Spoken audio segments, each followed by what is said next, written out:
with a win over UNLV. You heard it right here on Extra 1360. 41-10, the Aztecs win, and they improved to 6-0 and number 19 in the country. Do we have Rocky Long? All right, we'll go to Rocky Long round. Hey, Rocky, good morning to you. Thanks for your time.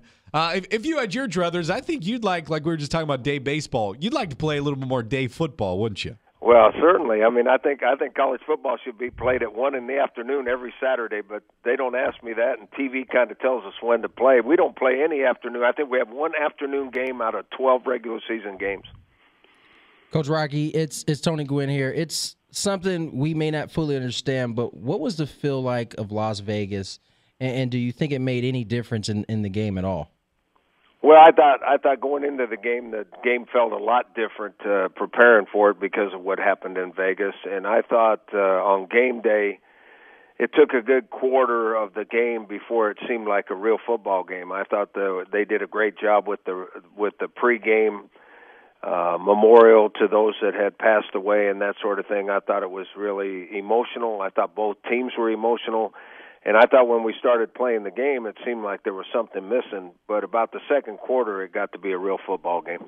Rocky, when you said something was missing, did you think that something was missing on your end, or did you feel like perhaps they were outperforming or playing better because of the atmosphere?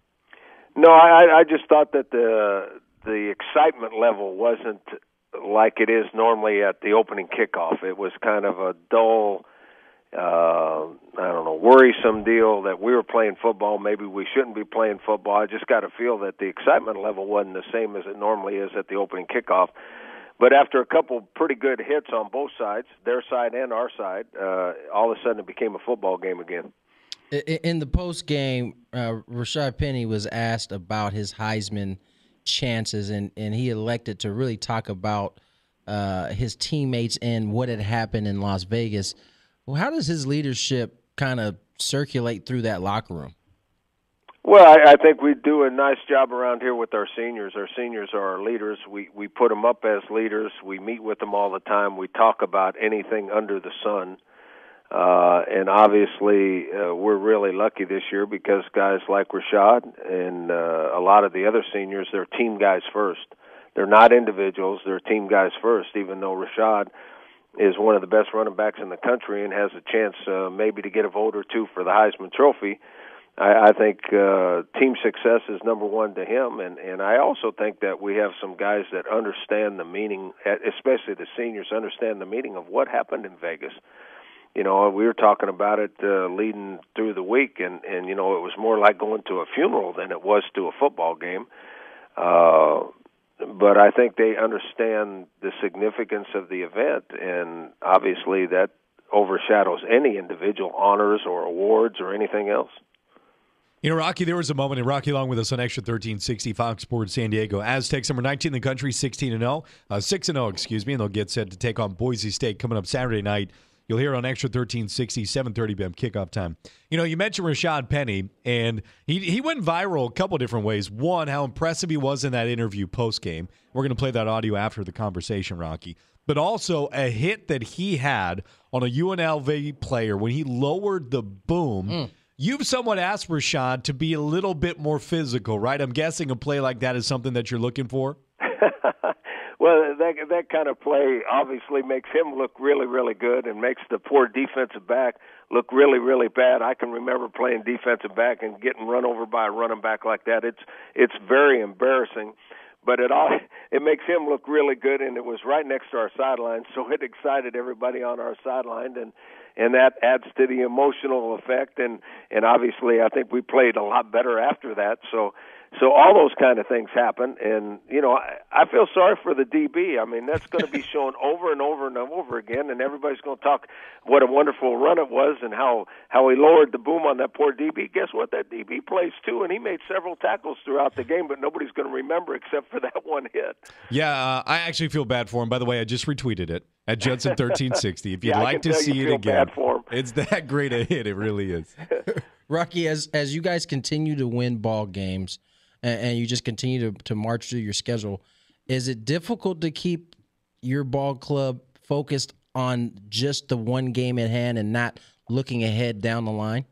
I think it was the couple weeks before we played UNLV, it seems like we've settled in a little bit, and playing a team like Boise that is nationally considered the best team in our league.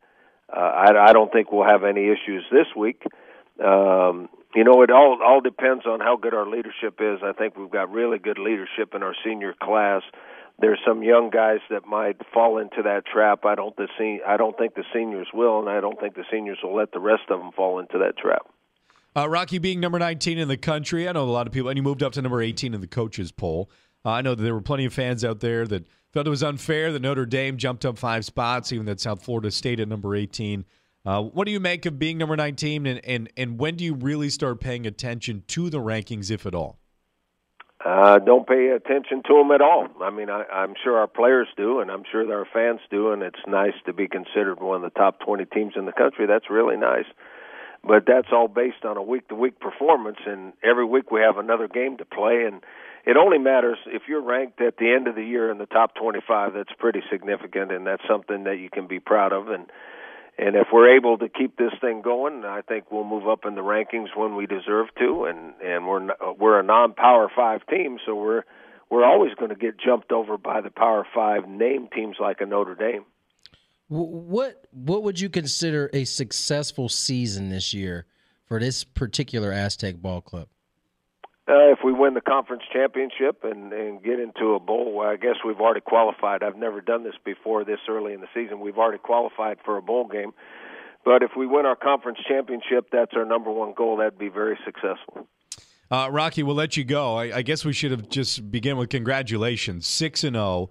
Impressive first time since 1975. You still got a ways to go to get over 1975. That was a really good football team. I think they started 8-0. So, come on, Rocky. We want to get in the 60s here when we reference these things. Well, the interesting deal is none of our players remember 1975. I bring that up, and they look at me like, what are you talking about? That's the Stone Ages.